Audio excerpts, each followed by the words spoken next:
So, here we go. It's the second episode of my Final Fantasy VII Remake Things I'd Change series, where what I do is I pick a specific section or mechanic of Final Fantasy VII Remake, and I go over the things that I didn't like, and give possibilities for how I feel they could have been done differently. In the first episode, I didn't really cover any section of the game, but instead focused on the overall title. Some people feel like the title was a deception, others feel like it was genius marketing and excellent subversion of people's expectations. Don't forget to check part 1 out, but now it's time to get into the actual game. The first 2 chapters don't give me any issues. There are 1 or 2 plot moments that are a bit confusing in chapter 2, but they're things that generally get resolved as you play through the game and the new story reveals itself. But chapter 3 has a few issues. Please drop a like and subscribe for more Final Fantasy related content and to help the channel grow, but let's get down to business. Chapter 3 takes place in the Sector 7 slums of Midgar and covers Cloud getting back to 7th Heaven, what Avalanche's plans are for the next bombing mission, and Cloud getting settled into the area and gaining some notoriety.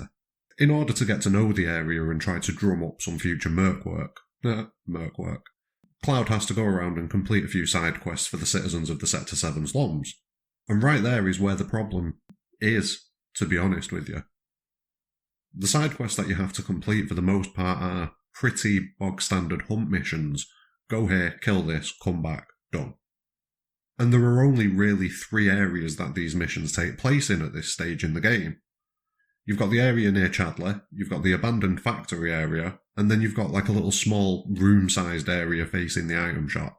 This means that not only do you find yourself doing quite generic hunt quests over and over again, but they happen in one of 3 quite small areas, maybe with 1 new enemy added at the end of the run the second time round.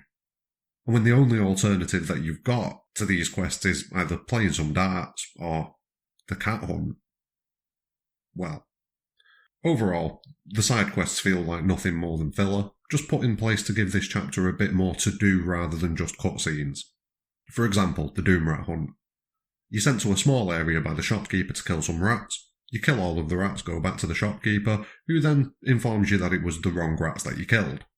You go back and there are some slightly different rats to kill. You kill them, done. There's not really any kind of tie-in to the story. You don't see any impact from this quest other than to build up a little bit of rep in the slums. And you don't really see any effect from that.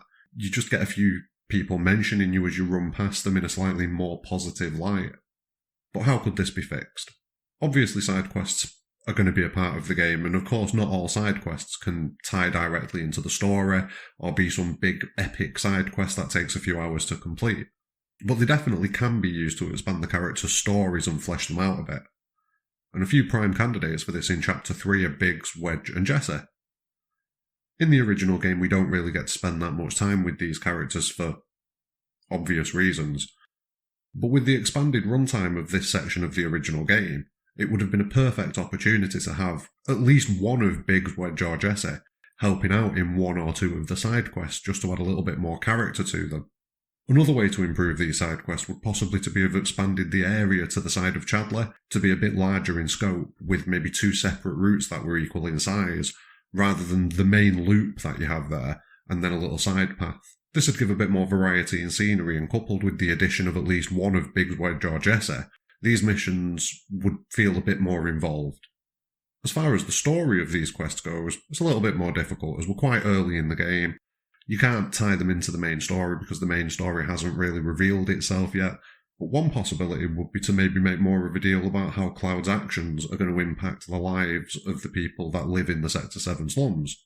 You could have people not walking the streets of the slums when you first arrive due to the excessive number of monsters in the area. You could even have a few of the enemies straying into the slums that evening, so that when you arrive back from the first bombing mission, you've got one last little hurdle to get over before you can fully relax. As you clear these enemies from the slums, people begin to emerge onto the streets, and one of them has got information on where these creatures are coming from. Once you go there and defeat these enemies, a few more people begin to emerge onto the streets again. And only as you complete these side quests that are given to you and clear out the monsters, the more side quests become available. But not only that, people begin roaming the streets a lot more. Shops reopen and you've got access then to being able to buy more gear. Kids will start playing in the street. Cats might go missing. It's a minor change, yeah, but I feel like it could have made a difference to this chapter. It'd give your actions some actual weight. It'd give you a visible change that had occurred due to what you'd done, and a tangible feeling that you'd improved the lives of the people in the Sector 7 slums, rather than just a scoreboard. It could see you spending a little bit more time in Chapter 3, all while improving the side quests without changing them all that much, and meaning that some of the dragged out sections later on in the game don't need to be as dragged out as they are, and it's a bit of a missed opportunity. The only other big issue that I have in this chapter is with the textures.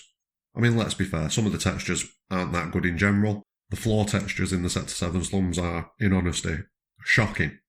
They lack any real depth, the height mapping seems to be almost non-existent, it just looks flat, everywhere. But not only do they not look the best to start off with, it seems like in a lot of instances they seem to pop in quite slowly. It leaves you distracted by textures loading during cutscenes, or you'll be running along and you'll see something flicker, you'll turn around to think you might have missed something. Nope, it's a texture loading. I mean, even the cats don't get stable textures, and they've been missing, they've suffered enough. And I'm not even going into Cloud and Tifa's doors. I mean, come on, really? And there's only really two fixes for this. The first is to do a better job in the first place, and the second is to patch it. But considering that we're now 4 or 5 months after the release, and there's not even the hint of a patch, I think this is one that we're just going to have to put up with and hope doesn't continue to be an issue in future instalments of Final Fantasy VII Remake. Other than that though, I enjoyed Chapter 3, and not all of the side quests were complete trash. I quite enjoyed the Chadley missions, I enjoyed the little Johnny mission, even though it was just a cutscene and a fight pretty much, it was at least entertaining. I like the concept of helping people in the slums out and gaining notoriety, proving yourself to the citizens. Like I say, it just could have been executed far better. The slight tweaks to the original story kept me on my toes. I still hadn't twigged fully what was going on at this point in my first run, and on the whole I thought the little subtle differences were done quite well. And when you look back after you've completed the game, you can see the little subtle hints, and yeah, it's well done. I just feel that the execution could have been better. But what about you? Did you think that there were issues in Chapter 3, or did you not notice any of these issues in your playthrough? Drop them in the comments below. Please do subscribe to the channel for future Final Fantasy related content, but more than anything, have a great day.